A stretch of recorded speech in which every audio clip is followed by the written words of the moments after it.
আলহামদুলিল্লাহ, আমি একজন খতিব হিসেবে আমার ইমাম সাহেব আমরা ঈদ বোনাস পেয়েছি এই মসজিদ থেকে। 2 ঈদে ইমাম খতিব মুয়াজ্জিনদের জন্য বোনাস সিস্টেম রয়েছে। কিন্তু বাংলাদেশে এমন বহু মসজিদ রয়েছে যেখানে মসজিদ ফান্ডে অর্থ থাকার পরও, পর্যাপ্ত অর্থ থাকার পরও মসজিদ কমিটি সচেতনতার অভাবে তারা তাদের ইমাম মুয়াজ্জিন খতিব খাদেমদেরকে তারা বোনাস দেয় না।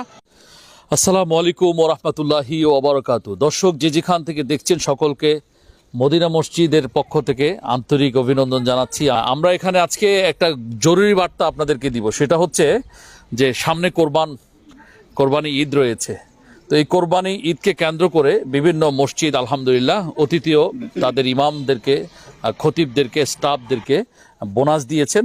আমাদের এই মসজিদে এটার একটা নান্দনিকতা আছে। মসজিদটা অত্যন্ত সুন্দর এবং ব্যয়বহুল খরচে এটা নির্মিত হয়েছে। এই